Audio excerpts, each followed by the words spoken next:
welcome everybody and thank the Provost for giving me the opportunity to present the annual Constitution Day talk, which is entitled "A Republic If You Can Keep It." And I'm happy to notice that some of my colleagues are here and some whom are grounded seriously, and staff and students, of course, some of whom are well grounded in constitutional law, actually among the staff and faculty and students. And so I know my performance level will be well criticized by the end of this, and it's fine, I can live with that. And I'm also doing something that many of you know. Can you hear in the back, by the way? That many of you know I don't often do, which I'm sometimes criticized, which is to deliver a real speech as opposed to a talk where I can just wander around and keep wandering. And so I don't know what the results of this will be, but I can promise you the following. Unlike my pithy talks that many of you have heard at orientation or around the school, this one will be definitely dark, dense, long, and pessimistic in celebration of Constitution Day today. And unfortunately, I sort of mean that. So let me start. I'm going to, I've actually written it all out. So today, story goes that 228 years ago, to this date, on September 17th, 1787, Benjamin Franklin, on the final day of the Constitutional Convention, was asked by a woman as he left Constitution Hall, "What have you given us?" To which the delegate from Pennsylvania, Franklin, purportedly responded, "A republic, madam, if you can keep it." And by republic, he was referring to the representative form of government that the delegates had just adopted and the next day would send to the Congress in New York for submission to the states. Now, whether this exchange ever occurred is questionable, but the concern it expressed over the fragility of the radical new government was widely shared among the framers. In fact, some of them thought that only luck could keep the new democracy alive for several decades before it tumbled into chaos and to tyranny. It's not happened yet. In fact, we are the longest lasting democracy in history, although there have been times when our national democracy has teetered on the brink, particularly over the issue of slavery, for which there was no moral or political basis for compromise despite Lincoln's attempts to do so. But, as you will see, long life does not guarantee immortality, unfortunately. In this talk today, I want to explore Franklin's warning, which I think remains very credible and in fact far closer to a reality than I am sure most of you would agree. So that's my sort of darker, pessimistic message that we will get to at the end. Earlier I called the Constitution radical, and it was very radical in both its systems of representation, separated powers, and the absence, let me underscore that, the absence of any reference to God or king. The latter, I think, was an important nod to the then emerging Enlightenment notion that for self-government to work, it's probably obvious, people actually had to govern themselves. But what made the Constitution really radical was the idea that it was created with a clear-eyed view of human nature, of what people in America were really like and not what they ought to be like. But what is government, Madison wrote, but the greatest reflection on human nature? And the view of human nature possessed by the framers 11 years after independence was that while Americans loved freedom, what they really loved was the freedom to impose their will on others. Listen for a moment to Madison, the father of the Constitution, in my view, notwithstanding the popularity of Hamilton right now, the greatest politician and scholar in the country's history. So strong, Madison writes, is the propensity of mankind to fall into mutual animosities that where no substantial occasion to present itself, the most frivolous and fanciful distinctions have been sufficient to kindle their unfriendly passions and excite their most violent conflicts. And again, listen to George Washington as he stood ready to preside at the convention. Quote, "Experience has taught us that men will not adopt measures the best calculated for their own good without the intervention of a coercive force." And not one of the framers disagreed with this vision of human nature. And what was the experience, using Washington's word, that led them to these views? America had always been a rough place. The colonies, the different colonies and different colonists had little regard for each other. As we pushed closer to independence, Americans were nearly at war with each other over land, religion, culture, or generally almost anything else. There was, as James Dickinson wrote, a decay of public virtue, an inability of Americans to suppress their self-interest for the greater good, their id for their ego. A people, Dickinson wrote, is traveling fast to destruction when individuals consider their interests as distinct from those of the public. And close quote. And so close to destruction that Americans had come in the run-up to independence that as it neared the revolution, the revolutionary leader James Otis worried that should the colonies be left to themselves, they would become, and I quote, a mere shambles of blood and confusion. I close that. This very condition of decay provided an intellectual platform for the revolutionary leaders to justify independence. Quote, "If only we could free ourselves from England, we could again regain the virtue that we had. English corruption," quote again, "was the cause of American venality, and independence from England alone could save America from its discord and conflict," proclaimed the revolution's greatest polemicist, Thomas Paine. "Freed from England," he wrote, "we have the power to begin the world again. America, under its own government, has a blank slate to write upon." What they then wrote upon that blank slate was a story of near failure. First, the newly created Articles of Confederation effectively left the states in charge of every national decision. And second, the state governments that were created right after independence were for the most part dominated by single-house legislatures with little executive power.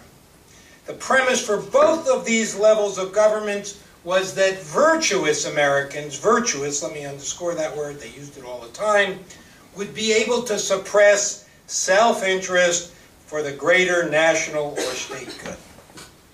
And on this point, they were terribly wrong. Let's start with the war.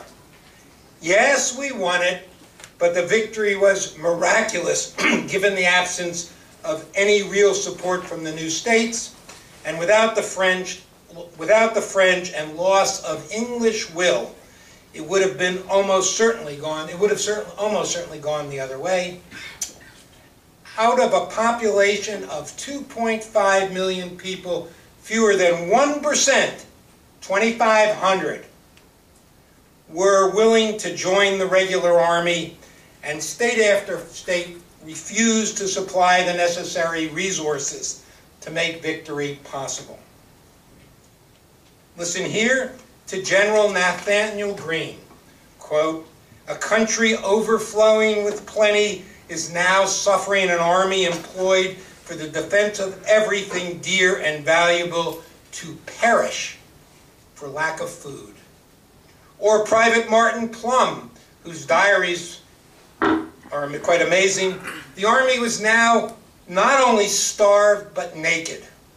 Or to Colonel Ebenezer Huntington from Connecticut, who would become a member of the Continental Congress after the war. I wish I was not born in America. The insults which the army has met from the country beggar all descriptions. And then the war was over, and the citizens of the United States lost whatever discipline the war effort had imposed, as the new simple state governments became simply vehicles for majority factions to do what they wanted, most of which was to cancel debts. Except in one case, the state of Massachusetts, where the refusal of the state legislature to cancel debts led to the Bloody Shays Revolution. By the mid-1780s, it was clear that the public virtue argument was no more than a slogan or simply a utopian vision. The framers, as they headed to the Constitutional Convention, saw in America what the historian Gordon Wood has described as mistrust, the breakdown of authority, the increase of debt, the depravity of manners, and the decline in virtues. And I close quote. Indeed, these are the very societal conditions which had historically destroyed efforts at self-government. According to John Quincy Adams, who would become the 6th President of the United States, the country was groaning under the intolerable burden of accumulated evils. Close quote. And some were even worried that national chaos would lead to the reestablishment of a monarchy. Observe John Jay, who would become the first Chief Justice of the Supreme Court. I am told that even respectable characters speak of a monarchical form of government without horror. From thinking proceeds speaking, thence to acting is often but a single step, but how irrevocable and tremendous. To the framers, the fault was the blindness of the revolutionary leaders to the true nature of humans. George Washington, we have probably had too good an opinion of human nature in forming our confederation. We must take human nature as we find it. Perfection falls not to the share of mortals. Benjamin Franklin, most men indeed think themselves in possession of all truth, and that whatever other differ from them, it is so far error. Alexander Hamilton, men love power. Give all the power to the many, they will oppress the few. Give all the power to the few, they will oppress the many. So as the framers gathered in Philadelphia, they faced the enormous task of both protecting liberty and protecting against its excesses, particularly the tyranny of majority factions. They needed, as Madison wrote, a Republican remedy to the diseases most incident to Republican government, close quote. And the remedies that the convention ultimately proposed were that the freedom to demand that a particular view, like debt reduction, become law would be protected by representation, particularly in the House of Representatives, that the freedom from having one group's views imposed on others, the tyranny of factions, would be protected through separating the legislature into two houses with different means of election and by executive veto, and that states' rights would be protected by expressly limiting the power of Congress in the Constitution. Protecting individual rights from the federal government would come later as the Bill of Rights, adopted in 1791. And it was these remedies, along with the promise of a Bill of Rights, that were adopted after a very hard-fought ratification process in 1788. But from the But from the framers' perspective, the ratification of the Constitution was not a stopping point. They recognized that for the new democracy to survive and successfully address national issues, some level of cooperation, let me score that again, some level of cooperation among its diverse factionalized citizenry was critically important. George Washington described this as a foundational need for Americans, quote, to forget their local prejudices, to make mutual concessions which were requisite to the general prosperity, and to sacrifice individual advantage to the interest of the community. The framers expressed this thought many times in many ways. The pithy preamble to the Constitution explained that we, the people, wanted to establish a more perfect union. But most expressly, in 1781, three of the linchpins of the American Revolution, Adams, Franklin, and Jefferson, sought to sum up the thinking in a motto. They came up with three little words in Latin: E pluribus unum, from many one. From mutual concession to general prosperity, from individual advantages to community opportunity. But the motto was not enough. People needed to know it and appreciate it. This idea needed to become part of the new nation's ethos. As one historian has written, the framers' idea was, quote, to instill in the consciousness of the people of the new nation that the belief that to create a new society required an act of solidarity, a communal effort to forge from the many one, close quote. And that is what my co-author, Michael Oreskes, and I have called the constitutional conscience in our book, The Genius of America. Its values, among others, are a commitment to both e pluribus unum and freedom for all. And like any values instilled in our individual consciousness, these values must be taught and retaught. The framers understood this. That is why they insisted on the value of public education.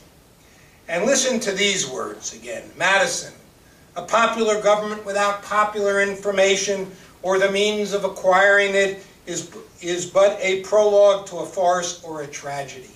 Or perhaps both. Knowledge will forever govern ignorance, and a people who mean to be their own governors must arm themselves with the power which knowledge gives. And Washington, calling for education to focus on what he called the science of government. In a republic, what species of knowledge can be equally important, and what duty more pressing on its legislature than to patronize a plan for communicating it to those who are to be its future guardians. The idea was simple, at least in thought. One's passion was blocked by the processes and institutions of government. Reason, through education, would allow Americans to realize the need to join together to resolve national problems. And it was this in mind we built our system of public education, with the promise of national literacy and national civic literacy, and as a result, community. Every child in America, wrote Noah Webster, one of the founding fathers of public education, should be acquainted with his own country. A selection of essays respecting the settlement and geography of America, the history of the late Revolution, and most remarkable in characters and events that distinguish it, and a compendium of the principles of the federal and provincial government should be the principal school book in the United States. And it was actually for a while. The idea of the importance of civic education has been with us since then. If Americans don't understand the Constitution and the institutions and processes through which we are to govern ourselves, we cannot rationally participate in the political process, nor can we preserve the national unity that is necessary to meaningfully confront the multiple problems we face today. This view is supported by the empirical work. All of you lawyers, don't be surprised, I'm actually looking at empirical work, of scholars Del Carpini and Keeter, which found that civic literacy provides meaningful understanding and support for a number of constitutional values, including compromise and tolerance, and also promotes meaningful political participation. Also, they observed a better informed citizenry places important limitations on the ability of public officials, interest groups, and other elites to manipulate public opinion and act in ways contrary to the public interest. And of course, as you all know, I'm sure you know, this makes common sense. It's obvious. How, asked Justice Sandra Day O'Connor, are we to govern, to have a knowledgeable, participatory population if we don't teach every generation about what our system of government is? And her former colleague, Justice David Souter, warns the republic can be lost. It is being lost. It is lost if we do not understand. And Americans actually agree with this. Poll after poll shows that they constantly long for what they perceive of as a lost American community and acknowledge that democracy requires citizens to be knowledgeable about the Constitution. In a poll of 1,000 registered New Yorkers, 86% of them agreed with this proposition of the importance of public knowledge of the Constitution for self-governance. And this is where I pick up again on the Franklin warning, a republic if you can keep it. Because despite this rhetorical commitment to a national community and civic literacy, few would argue that our government is working well. Well, that's not quite true. Jesus. Well, that is not quite true. The anticipated obstructions to factionalism seem to be working fine, but the commitment to a reasoned approach to national problems, not so much. For the most part, stalemate has dominated each legislative session for at least the last 20 years, and political tensions have run hot in America for almost 45 years.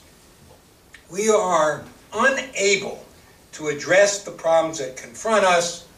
We may have the government may close down again next week, and when we are able to agree, it seems that it is only in response to a crisis.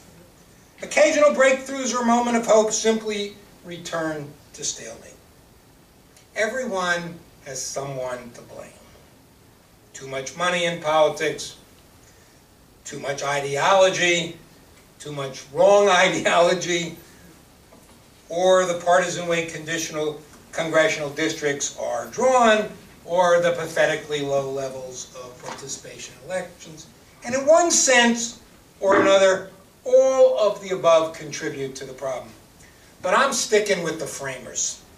Our problem is that we have abandoned both our commitment to national community, e pluribus unum, and civic education. The abandonment of e pluribus unum started in the 60s and has degraded since then.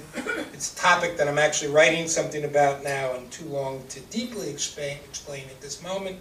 But its symbolic moment came in 1956 at a time of great American anxiety when Congress, the Congress of the United States, unanimously rejected e pluribus unum as our national motto and adopted In God We Trust, which according to accompanying congressional reports was deemed a superior and more acceptable motto for the United States. A real nose-thumbing to Adams, Jefferson, and Franklin, and in my view, a symbolic end to the American Enlightenment and the needed spirit of self-government. And this decline in national community has been accompanied by a decline in civic education. According to one study, historical study, formal civic education today comprises only a single upper-level high school course on government, compared to as many as 3 courses in civics, democracy, and government that were common in the 1960s. Particularly, there has been a steep decline away from civics and social studies in elementary grades, partly because of the changing mix of course. Schools are less likely than in past to offer opportunities for students to discuss current issues in class, which research shows is an effective and way of developing civic knowledge and skills. That's the end of that report. And this description of public schools' core mission has been accelerated by the, and this desertion of public schools' core mission has been accelerated by, in the words of Harvard's Derek Bach, a preoccupation with preparing a workforce for the global economy. No place is this more evident than in New York. Here, despite a fundamental commitment to civic education, both by law, statute, and by regulation, as fundamental, we are part of a national movement to abandon our attention to it. We have given up on 4th and 8th grade social studies assessment tests because social studies no longer are used federally to determine if schools are performing adequately, either under state regulations or the federal No Child Left Behind law and its successors. No test or no teaching has been the outcome, as attempts to teach any civics before 11th or 12th grade have fallen by the wayside. In a focus group I conducted of a number of Long Island principals, teachers, and superintendents, they doubted that they even had the personnel any longer who could teach civics or related courses to their students, or that they could even find those teachers. As one education expert described this end of social studies testing, quote, "It is the abandonment of history and any hope of civic literacy at all," close the quote. And hope is the right word, because New Yorkers, like most Americans, know almost nothing about the U.S. Constitution. Forget their Constitution. The survey I talked about earlier, which was done by this Brennan Center of Justice, as multiple other surveys demonstrate, the truth of this claim. Of the 1,000 registered voters, these aren't people that don't vote, these are registered, they've made some step toward it. Need a noise-free mic handle here. Only around 40 knew the name of New York's 2 senators, but much more importantly, who cares, they can look that up. Fewer than a third understood the goals of the Constitution was to strengthen the federal government.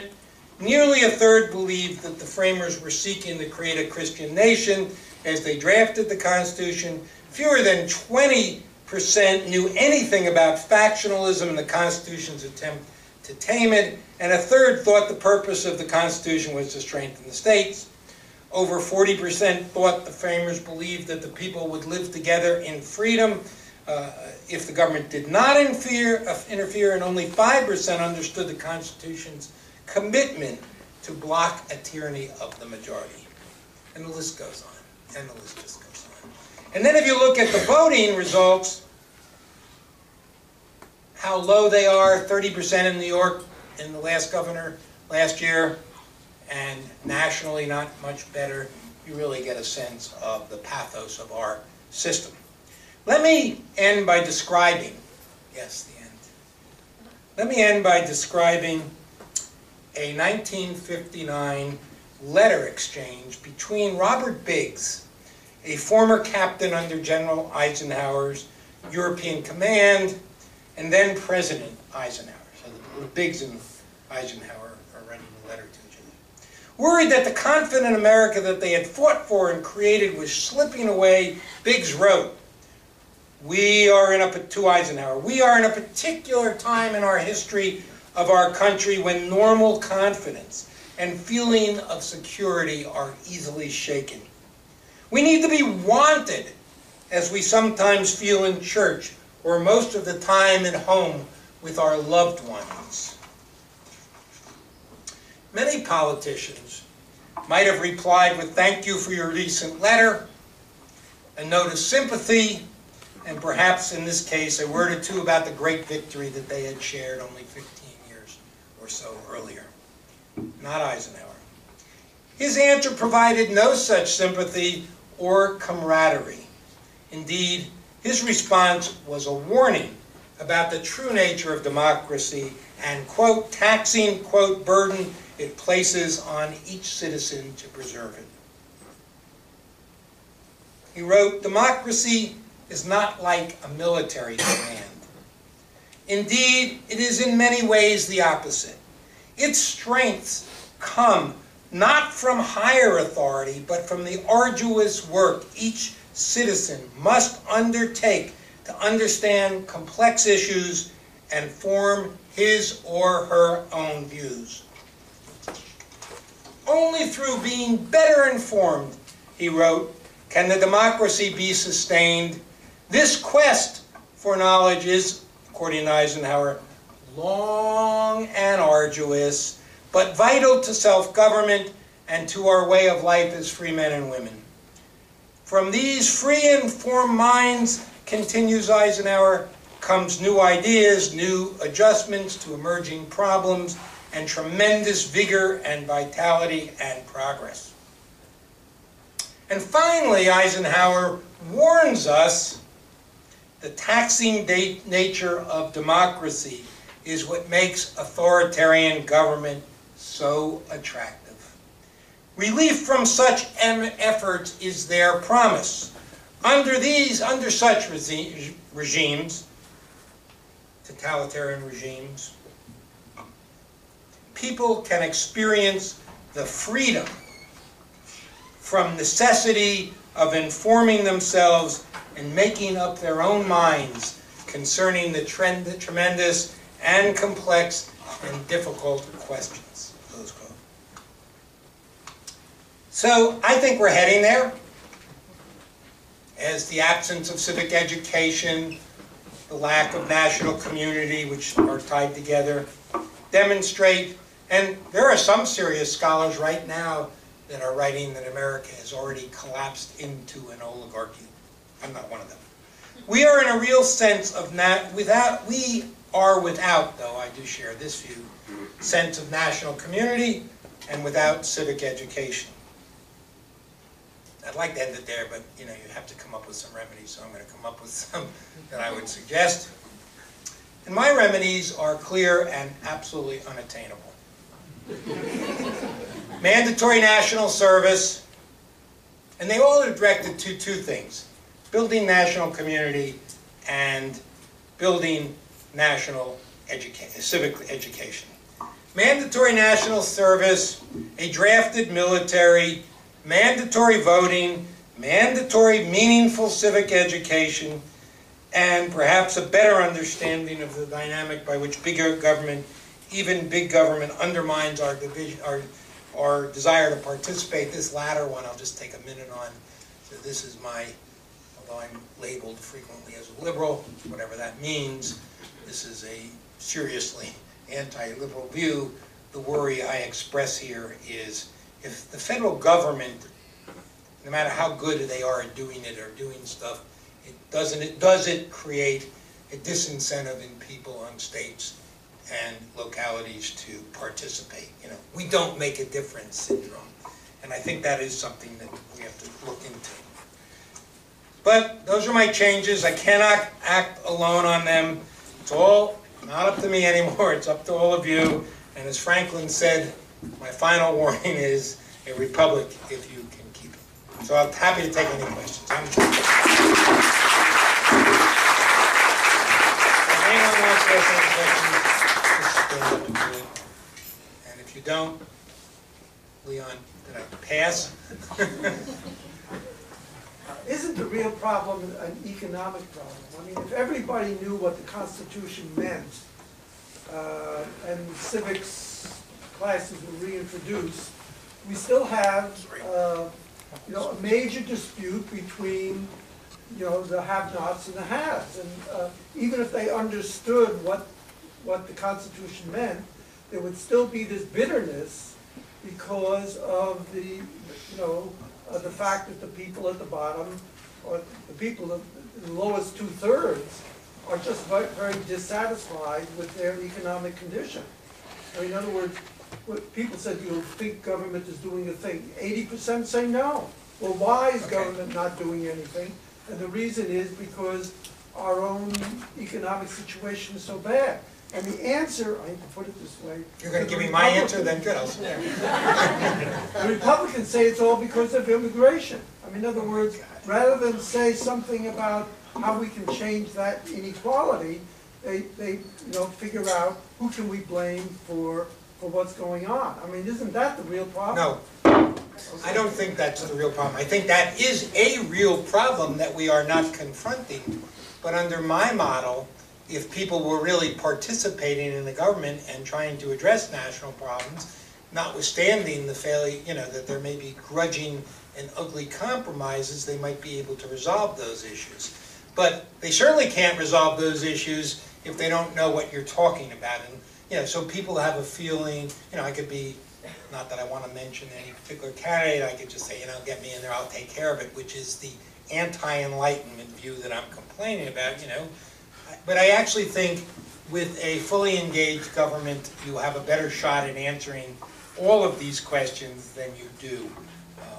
I'm not denying, of course, the importance of your question. It's vital and it's going to have to be addressed. And more people seem to be willing to address it, but I don't think that my hope for a real working democracy is one that, you know, I think it would address that problem. Barbara. Thank you. Two more just follow-up on Leon's questions. And first, and then there's a third that's a kind of an easy pitch for. One is, wasn't Madison's majority, the tyrannical majority that Madison figured, really the unproperty? So that was the majority against which we were being protected. The masses who were going to overwhelm the few, the property. And two, I'm sure you're aware of the declining influence of the American Constitution internationally. And it's for there was an article in the Law Review, and two major reasons were, one, the lack of economic rights in our Constitution, and the lack of any notion of gender equality or gender participation. And I know that was then, but built into our Constitution is a kind of rigidity. Other countries rewrite them periodically. And finally, your point on civic education. Do you believe that the kind of civic education that you're advocating is compatible with homeschooling and religious education? Wow. I actually remember all these. So, as to the first question, you know, there's been a lot of writing and discussion, although I think they've sort of stopped the debate now on the economic interests of the various framers, which it turns out, I think in Forrest McDonald's work, I think that's the name, you know, they sort of disproved the earlier claims. But I do think that to some extent that what Madison was, not entirely, but to some extent what Madison was worrying about were poor people, people that weren't as educated. But I think his larger worry is more this kind of mob idea than it was wherever it came from. And so, I mean, I don't, the fact that what they're particularly worried about, I don't think dispels the value, in my own experience and observation, of having a system that makes it harder to enact laws in a heterogeneous country like this. As for the loss of significance of the American Constitution internationally, so I have two thoughts about that. One, it's true. Nobody would adopt our complicated system of government, and if you watch it right now, or over the last 20 years, you'd have to be crazy to adopt it if you think this is what it's about, because it's always about no and almost never about yes. So I think that's a big issue. It's the very issue I'm complaining about right now and worried about. I don't think, though, as you move into more complicated European societies or other democratic societies and less homogeneous societies, you're going to find some of their systems particularly rich with respect to responding to public problems. I mean, I was going to say Israel would probably always get in trouble when I do that, but it's certainly not a good model of a form of democracy, although people participate highly in everything. As for I'm not sure, I mean, we don't have I mean, this has been a long debate, and as far as I can tell, the national consensus remains that our Constitution is about civil liberties and not about economic liberties. And, you know, we could change that at some point if we wanted to. Some people indirectly want to do that through a balanced budget amendment that's still floating around in the society. Other people, you know, there are like 9,000, I forget what the last number I saw, but proposals for constitutional reform, anti-abortion, pro-death penalty, whatever, floating around. I don't know. And I tend to accept the notion that under the civic regime or a civil regime, that people should be able politically, and going back to Leon's question, you know, if we had educated voters, we wouldn't be worrying, given the population and the demographics, we really wouldn't be worried about rich people having too much money. It would be quite to the contrary if people participated, because if you say that 99.9% of the people are disadvantaged by or one, or whatever the percentages are, you know, if you had an active democracy, that wouldn't be the case very long. It's one of the reasons, in my view, now here's my conspiracy reason, one of the reasons that in my view, and part of my view, that nobody really cares about civic education. They care about workplace education, because workplace education feeds our national needs and of certain groups of people, and civic education, and the people that would be workers, I agree. And civic education creates disruption, in my view. So I'm actually think it's the other way around on that point. With respect to religious schools and home learning, you know, I think they should teach civics. I'm sorry, you want to be in the society. This is my view on it. I don't think it violates anybody's religious premise to make sure that young people that are going to vote in the society are educated with respect to the science, quote, Washington science of government. Baruch. So this I'm is in for it. either you or I am. This is a sort of linked two questions. One's more specific and one's more general. So I'm not sure where to start. The more general one is that the two projects you have seem to be correlated: community strengthening and civic education. Right. One of the problems seems to be, since we don't have community, so it's very hard for there to be a consensus on what civic education actually means. So it's sort of like, you know, the chicken and the egg. If you don't fix them both at the same time, they're both broken, and it's hard to know where to begin. That's, you know, whatever one thinks of the Common Core theme, it's not going to be accepted because there's no community, no consensus. So that's at an abstract level. I wouldn't know where to start or whether it's possible to accomplish these two things simultaneously. But you would agree that you wouldn't know if it's possible if you never started. Well, I would agree that you've put your finger on what we need to do. But I share the view that you're saying right now. The second thing is more specific, and that is increasingly education or dissemination of knowledge, information, thought is through what we broadly call social media. It's interesting because that, to some extent, balkanizes any project of education of any kind. And yet, there's almost nothing you could do that doesn't run up against that cultural force right now. Anything that you could say in a program of civic education is going to be filtered through responses to it through various kinds of social media. Is there a way, do you think, to harness as what people like to say, to harness social media to do this civic education work that you think is Well, there are a so number of vital? groups that are trying. So as to your first abstract point, it's a very difficult story because one of the things that happens in the 50s and 60s, and for very positive reasons. So I'm not even being, the American narrative, which forms part of the sort of understanding that's part of our educational system, starts to collapse with Brown versus Board of Education, with all of these changes, Black Power, women's rights, environmental rights. I mean, the cultural splits in the country. It's almost like, can we put it back together again? It's almost like Israel. Sort of like Israel. Can we put it back together again? And that is a big question. I mean, but to me, I don't see the alternative from trying. That's why I think maybe oversimplistically that my responses and remedies are all these kinds of national service types of things.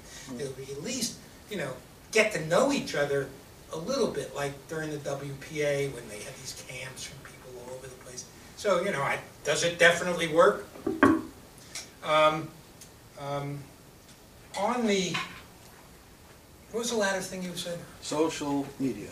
Social media, I know, I reject even thinking about it. So the great hope of social media at one point was democracy.